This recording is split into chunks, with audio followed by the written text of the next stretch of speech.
ce soir pour rendre hommage à Gabriel Péri, c'est-à-dire un des plus grands communistes, militants communistes, députés communistes, journalistes communistes, un des militants qui ont fait l'honneur de la grande humanité entre la création du Parti communiste, je dirais, et les abandons de la période contemporaine.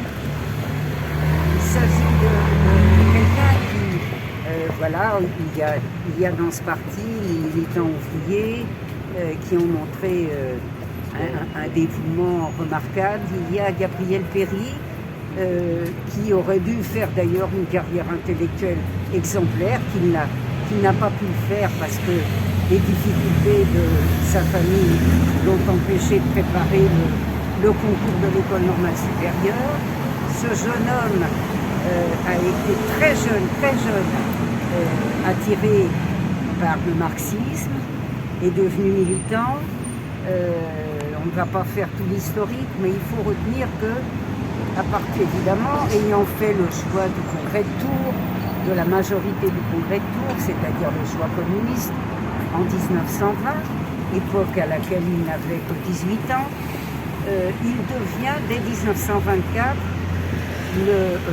un des responsables le plus important de la rubrique de politique internationale à l'humanité qu'il va honorer jusqu'au bout dans l'humanité non clandestine et dans l'humanité clandestine. Il avait une connaissance d'ailleurs de la politique internationale, je dirais aussi admirable que Lucien Sampey l'avait de la politique intérieure. Je dirais que ce sont les deux hommes qui illustrent ce qu'écrivait Marc Bloch dans un article de 1943, c'est-à-dire les deux hommes qui avaient le mieux au sein du Parti communiste, enfin comme journalistes, qui avaient le mieux exprimé ce qui était à la fois le complot contre la République et ce complot pour transformer pour s'éloigner de nos amis, pour ne pas faire le pacte de défense, ne pas reconstituer le pacte de défense avec la Russie, et puis pour expliquer donc ce qu'était la voie vers l'invasion allemande, la capitulation et le démembrement. En particulier, il a joué un rôle remarquable, d'ailleurs il faut le dire, reconnu de tous, et pas parce qu'il faisait des concessions ou qu'il capitulait en quoi que ce soit, mais il a fait pratiquement l'admiration de tous par le rôle qu'il a joué à partir de la Chambre de Front Populaire, comme vice-président de la Commission des Affaires étrangères. Et c'est lui qui a incarné le mieux le dégoût qu'a provoqué chez les progressistes et au premier plan, bien sûr, chez les communistes, la liquidation de la Tchécoslovaquie, qui était l'avant-dernier obstacle sur la voie de l'invasion de la France. C'est en particulier lui qui, au moment de la honteuse ratification le 4 octobre 1938 de l'épouvantable, du honteux accord de Munich, a expliqué que les dirigeants français avaient pris la responsabilité de laisser entendre qu'il était dangereux d'être l'ami de la France, puisque la Tchécoslovaquie avait été présentée depuis sa naissance, grâce à la victoire française, comme le pays par excellence de l'alliance de revers qui permettrait à la France de se défendre contre une nouvelle agression allemande. On ne peut être que désolé, plus que désolé, de vivre dans une période où ces gens, des gens comme Gabriel Péri, qui ont consacré toute leur vie à la défense de leur idéal, à la construction d'une France heureuse, de lendemain qui chante, puisque il avait repris cette expression de son ami Paul Vaillant-Couturier. On ne peut être que désolé qu'alors que sans arrêt cette France intégrée dans l'Union européenne et qui ne rêve que de bagarres, que de guerre contre Moscou ou contre Pékin, on ne peut être que désolé que 80 ans plus tard, on ne soit pas en mesure de faire passer auprès de la population le minimum qui lui démontrerait ce qu'elle doit à des militants, à des hommes remarquables comme Gabriel Péry.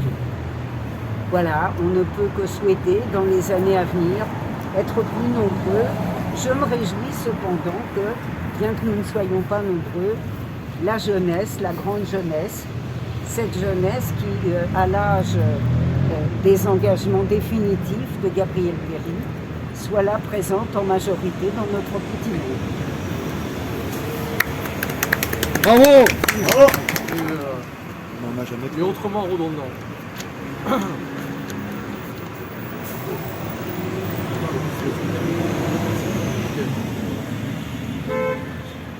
C'est bon? Chers amis, chers camarades et chers compagnons, tout le monde connaît le nom de Gabriel Péry. Il n'est pas en France de places, de rues, de boulevards, d'écoles, de stations de métro à Paris et à Lyon qui ne portent son nom. C'est dire combien sa disparition a suscité d'émoi et de passion. Arrêté le 18 mai 1941 ici même par la police française sur dénonciation, il est transféré à la prison tristement célèbre du Cherche-Midi livré aux Allemands.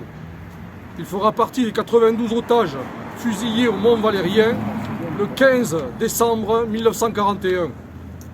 Ce soir, nous voulons nous souvenir de ces hommes, de ces femmes et de ces hommes morts pour la France. Nous voulons nous souvenir de leur message à l'heure où la France s'interroge à haute voix sur son passé que beaucoup, de part et d'autre, entendent dénaturer. C'est inadmissible et doublement inadmissible. C'est mentir sur la France, c'est mentir sur ses héros. Gabriel Péry, intellectuel et militant communiste, écrivait la veille de sa mort. Que mes amis sachent que je suis resté fidèle à l'idéal de ma vie. Que mes compatriotes sachent que je vais mourir pour que vive la France. Si j'avais à recommencer ma vie, j'irais dans la même voie. J'ai souvent pensé cette nuit à ce que mon cher Paul Vaillant-Couturier disait avec tant de raison, que le communisme était la jeunesse du monde et qu'il préparait des lendemains qui chantent. Je vais préparer tout à l'heure des lendemains qui chantent.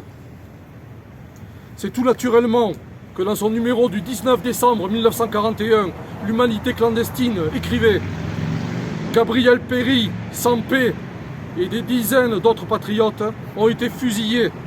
La France entière doit clamer son indignation et sa colère face aux oppresseurs nazis et leurs complices de Vichy.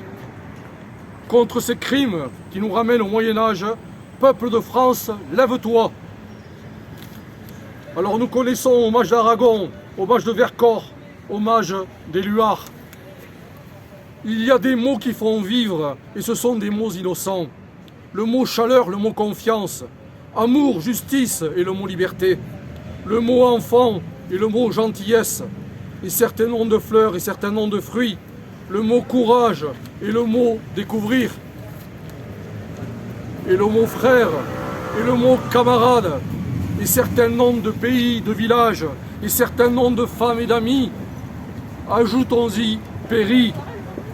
Tutoyons-le, sa poitrine est trouée. Mais grâce à lui, nous nous connaissons mieux. Tutoyons-nous, son espoir est vivant. Je vous remercie. Bravo!